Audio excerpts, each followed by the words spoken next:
20 Minutes Setswana presents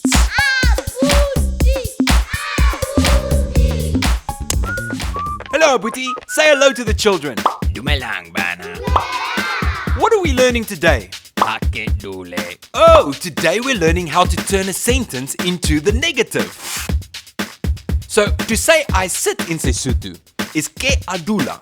But to say I don't sit in Sesotho is hakedule. Okay, stop for a second. Let me explain. Ke adula is the positive form of the sentence. To turn it into the negative, we start with ha. Ke stays in the same place, but we take away the a. And we change the verb ending from a to e. So, dula becomes dule.